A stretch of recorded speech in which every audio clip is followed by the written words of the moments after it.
Hi hello friends, ലജൂസ് P C ട്രക്കിൻ്റെ പുതിയ വീഡിയോയിലേക്ക് എല്ലാവർക്കും സ്വാഗതം.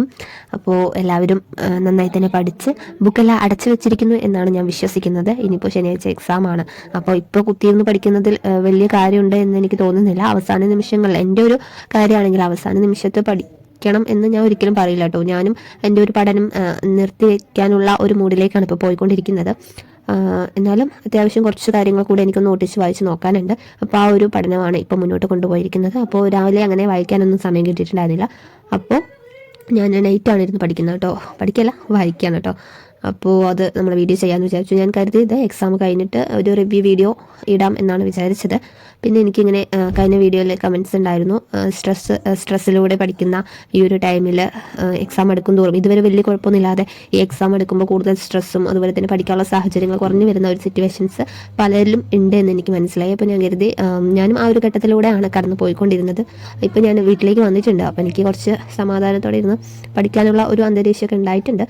അപ്പോൾ ഞാൻ കരുതി അതുപോലെ സ്ട്രെസ്സിലൂടെയൊക്കെ പോയ ആൾക്കാർക്ക് ഒരു മോട്ടിവേഷൻ ആവുകയാണെങ്കിൽ ആയിക്കോട്ടെ. അതായത് നമ്മൾ ചില വീഡിയോസൊക്കെ ചെയ്യുമ്പോൾ അത് കാണുന്ന ആൾക്കാർ പലതരത്തിലുള്ള ആൾക്കാരാണ് കാണുന്നത്. ഒരുപാട് സമയം കിട്ടിയിട്ട് പഠിക്കാതെ സമയം കളയുന്ന ഒത്തിരി ആൾക്കാരുണ്ട്. പിന്നെ തീരെ സമയം കിട്ടാതെ എന്തെങ്കിലുമൊക്കെ പഠിക്കണമല്ലോ എന്ന് വിചാരിച്ച മോട്ടിവേഷൻ ഒന്നും ഇല്ലാതെ മോട്ടിവേഷൻ വീഡിയോസ് കണ്ട് പിന്നീട് പഠിക്കാൻ തുടങ്ങുന്ന ആൾക്കാരുണ്ട്. അപ്പോൾ അവർക്കൊക്കെയാണ് എൻ്റെ വീഡിയോസ് പലപ്പോഴും യൂസ്ഫുൾ ആയിട്ടുള്ള കാര്യം. നമ്മൾ കുട്ടിയുണ്ട്, വീട്ടിലെ കാര്യങ്ങൾ നോക്കണം, അതിൻ്റെയൊക്കെ ഇടയിൽ നമ്മൾ ഓടി നടന്നാണ് പഠിക്കുന്നത്. അപ്പോൾ ആ കാര്യങ്ങളൊക്കെ പറയുമ്പോൾ ഒരാൾക്ക് അത് യൂസ്ഫുൾ ആകുമ്പോൾ അത് എനിക്ക് സന്തോഷം ഉള്ള കാര്യം തന്നെയാണ്. അതുകൊണ്ടാണ് നമ്മളിപ്പോൾ വീണ്ടും വീഡിയോ ചെയ്തത് കേട്ടോ. അപ്പോൾ ഇനി എക്സാം കഴിഞ്ഞിട്ടേ ഉണ്ടാവുള്ളൂ, അതാണ് എൻ്റെ ഒരു തോട്ട്. ഇനിയിപ്പോൾ അങ്ങനെ പഠിക്കാൻ സമയമില്ലാത്തത് അങ്ങനെ പിന്നെ കാര്യമായിട്ട് പഠിക്കുന്നില്ല, വെറുതെ ഒന്ന് വായിച്ച് പോകുന്നു എന്ന് മാത്രമേ ഉള്ളൂ. അപ്പോൾ അത് വെറുതെ ഇങ്ങനെ വീഡിയോ ചെയ്യേണ്ടല്ലോ എന്ന് വിചാരിച്ചിട്ടാണ്. അപ്പോൾ ഇതിൻ്റെ ഇടയിൽ കുറച്ച് കാര്യങ്ങൾ ഞാൻ വിട്ടുപോയിട്ടുണ്ട്, വീഡിയോ എടുക്കാൻ മറന്നതാട്ടോ. ഞാനിങ്ങനെ വീഡിയോ ഓൺ ചെയ്തിട്ട് കുറേ നേരം ഇരുന്ന് പഠിക്കുമ്പോൾ ഫോൺ സ്റ്റോറേജ് ഫുള്ളാവുന്നുണ്ട്, അതുപോലെ തന്നെ ഫോൺ നല്ല ഹീറ്റ് ആവുന്നുണ്ട്. അപ്പോൾ ഞാൻ ഇടയ്ക്കൊന്ന് പൗസ് ചെയ്തിട്ട് പിന്നെ അങ്ങനെ വീഡിയോ എടുക്കലാണ്. അപ്പോൾ ആ ഒരു കൂട്ടത്തിൽ ഞാൻ കുറച്ച് വെക്കാബുലറി അതുപോലെ തന്നെ ഇംഗ്ലീഷിൻ്റെ ഫ്രൈസൽ വെർബ്സ് അങ്ങനത്തെ കുറച്ച് കാര്യങ്ങൾ നോക്കിയിട്ടുണ്ടായിരുന്നു. അത് വിട്ടു പോയിട്ടുണ്ടായിരുന്നു കേട്ടോ. അപ്പോൾ ഞാൻ അതെടുത്ത് പറയുന്നതെന്ന് മാത്രം. അതായത് ഒരു കാര്യം മാത്രമല്ലല്ലോ നമ്മൾ പഠിക്കുന്നത്, നമുക്ക് മാത്സും ഇംഗ്ലീഷും മലയാളവും ഒക്കെ വേണം, അതിൻ്റെ കൂടെ കുറച്ച് GKയും വേണം. അപ്പോൾ പഠിച്ച കാര്യങ്ങൾ നോട്ട് ചെയ്ത് വെച്ചിട്ടുണ്ടായിരുന്ന കാര്യങ്ങൾ ജസ്റ്റ് ഒന്ന് ഓടിച്ച് വായിക്കുകയാണ്. എന്നാലും ഈ ബുക്ക് തീരുമെന്ന് എനിക്ക് തോന്നുന്നില്ല, കാര്യം അതിൽ അത്യാവശ്യം നോട്ട്സ് ഉണ്ട്. അപ്പോൾ പറ്റുന്നവരെ എക്സാമിൻ്റെ 2 ദിവസം മുന്നേ വരെ പഠിച്ചിട്ട് പിന്നെ ബുക്ക് അടച്ചു വെക്കുക എന്നാണ് എൻ്റെ ഇപ്പോഴത്തെ ഒരു മൈൻഡ് സെറ്റ് എന്ന് പറയുന്നത്. അവസാന നിമിഷം ഇരുന്ന് പഠിച്ചിട്ട് ഒരു മാർക്ക് കിട്ടുകയാണെങ്കിൽ എനിക്കത് വേണ്ട എന്നത് തന്നെയാണ് എൻ്റെ ഇപ്പോഴത്തെ ഒരു പോളിസി എന്ന് പറയുന്നത്. അവസാനം അതായത് ആ ഒരു ടൈമിൽ ഒരുപാട് ടെൻഷനും കാര്യങ്ങളൊക്കെ ഉണ്ടാവും. അപ്പോൾ ഇരുന്ന് പഠിക്കും, പല കാര്യങ്ങളും ബ്ലാങ്ക് ഔട്ട് ആവും. അപ്പോൾ എക്സാം ഹാളിൽ കയറുമ്പോഴും നമ്മുടെ ചിന്ത എന്ന് പറയുന്നത് ഈ അവസാന നിമിഷം പഠിച്ച കാര്യങ്ങൾ മാത്രമേ നമ്മുടെ മൈൻഡിൽ ഉണ്ടാവുള്ളൂ. അതിന് മുന്നേ പഠിച്ചിട്ടുണ്ടായിരുന്ന കാര്യങ്ങൾ മൈൻഡിൽ ഉണ്ടാവില്ല. എൻ്റെ ഒരു കാര്യമായിട്ട് എല്ലാവർക്കും അങ്ങനെ ആവണം എന്നല്ല ഞാൻ ഉദ്ദേശിച്ചത്. എൻ്റെ ഒരു കാര്യത്തിൽ അങ്ങനെ എനിക്ക് തോന്നിയിട്ടുണ്ടായിരുന്നു. അപ്പോൾ ഞാൻ വിചാരിച്ചു ഈ ഒരു എക്സാമിന് ഒരുപാട് കാലമായിട്ട് എന്തായാലും പഠിക്കുന്നതല്ലേ, അപ്പോൾ നമ്മൾ ഒരു 2 ദിവസം റെസ്റ്റൊക്കെ കൊടുത്ത് മൈൻഡും അതുപോലെ തന്നെ നമ്മുടെ ബോഡിയും ഒന്ന് റിലാക്സ് ആയിട്ട് നല്ല ഒരു ദിവസമായിട്ട് പരീക്ഷയ്ക്ക് പോകണം എന്നാണ് ഞാൻ വിചാരിക്കുന്നത്. അപ്പോൾ എൻ്റെ ഒരു മൈൻഡ് സെറ്റ് ഉള്ളവരാണെങ്കിൽ അങ്ങനെ ചെയ്യുന്നത് തന്നെയാണ് നല്ലത്.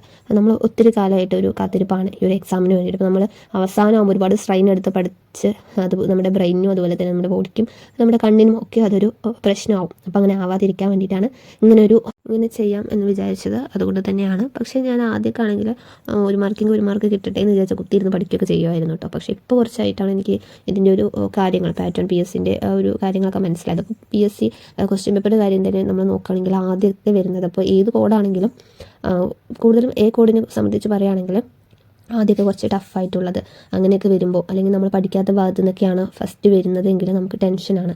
ഇനി അതിനെക്കുറിച്ച് ആലോചിച്ചാൽ ഒരു 4-5 ക്വസ്റ്റ്യൻ ഉണ്ടാവുള്ളൂ കുറച്ച് ടഫായിട്ടുള്ളത്, പക്ഷേ അതന്നെ ഫസ്റ്റ് കാണുമ്പോൾ നമുക്ക് ടെൻഷനാണ്. അപ്പോൾ നമ്മൾ നമ്മുടെ മൈൻഡിനോട് പറയുക, ഓക്കെ ഇത് ആദ്യം വന്നു, പക്ഷേ അതിൻ്റെ താഴെ കുറേ ക്വസ്റ്റ്യൻസ് ഉണ്ട്, അതിലൊക്കെ നമുക്ക് അറിയുന്ന കാര്യങ്ങൾ ഉണ്ട്, അപ്പോൾ നമുക്കത് നല്ലപോലെ തന്നെ അറ്റൻഡ് ചെയ്യാൻ പറ്റും. പക്ഷേ അതേ സ്ഥാനത്ത് ഈ ആദ്യം നല്ല ടഫുള്ളത് കാണുമ്പോൾ ടെൻഷൻ അടിച്ചിട്ട് ഉള്ളതും കൂടെ കയ്യിൽ നിന്ന് പോകുന്ന ഒത്തിരി ആൾക്കാരുണ്ട്. അപ്പോൾ അങ്ങനെ വരുമ്പോഴാണ് എത്ര പഠിച്ച ആൾക്കാർക്കും നല്ലപോലെ പെർഫോം ചെയ്യാൻ പറ്റാത്തത്. ഇങ്ങനെ ഈ ഒരു ക്വസ്റ്റ്യനൊക്കെ കണ്ട് ടെൻഷൻ അടിക്കുമ്പോഴൊക്കെയാണ്.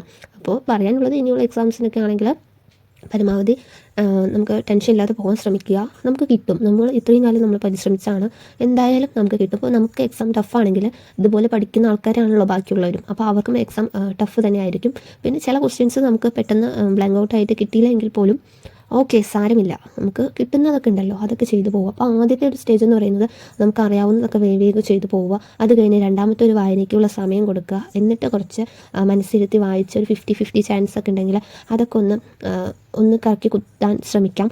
ഒട്ടും റിസ്ക് എടുക്കാതിരുന്നാൽ ഞാൻ പറയാമല്ലോ നമ്മൾക്ക് ഒരു റാങ്ക് ലിസ്റ്റിലും കയറാൻ പറ്റില്ല. അത്യാവശ്യം കുറച്ച് റിസ്ക് ഒക്കെ എടുത്താൽ മാത്രമാണ് നമുക്കൊരു റാങ്ക് ലിസ്റ്റിലൊക്കെ കയറാൻ സാധിക്കുള്ളൂ. അപ്പോൾ ആവുന്നതും എക്സാം ഹാളിൽ ടെൻഷൻ ഫ്രീ ആയിട്ട് ഇരിക്കാൻ ശ്രമിക്കണം. എന്നാൽ മാത്രമാണ് നമുക്ക് ഇതുപോലെ കറക്കിക്കുത്തലും അതുപോലെ തന്നെ നമുക്ക് അറിയാവുന്ന കാര്യങ്ങളൊക്കെ നല്ലപോലെ അപ്ലൈ ചെയ്യാനും ഒക്കെ സാധിക്കുന്നത്. അപ്പോൾ ഇതൊക്കെ തന്നെയാണ് ഇന്നും പറയുന്ന കാര്യങ്ങളൊക്കെ തന്നെയാണ് പറഞ്ഞത്. അപ്പോൾ എല്ലാവരും അതൊക്കെ ഒന്ന് മനസ്സിലാക്കിയിട്ട് എക്സാം ഹാളിലേക്ക് പോകാൻ ശ്രമിക്കുക. ഒരു നല്ല പുഞ്ചിരിയോടുകൂടി തന്നെ പുറത്തേക്ക് എക്സാമൊക്കെ അറ്റൻഡ് ചെയ്ത് ഇറങ്ങി വരാൻ നമുക്ക് സാധിക്കട്ടെ. അപ്പോൾ ഓൾ ദി ബെസ്റ്റ്. എല്ലാവരും നന്നായി തന്നെ എഴുതുക. ഇന്നല്ലെങ്കിൽ നാളെ നമുക്കുള്ള ദിവസം വന്നിരിക്കും. അപ്പോൾ ഇന്ന് അതിന് സാധിച്ചില്ലെങ്കിൽ ഒരിക്കലും നമ്മൾ പരാജയപ്പെട്ടെന്ന് വിചാരിച്ച് ഇതോടുകൂടി അവസാനിപ്പിക്കരുത്. വീണ്ടും നല്ല നല്ല അവസരങ്ങൾ നമുക്കായി കാത്തിരിക്കുന്നുണ്ട്.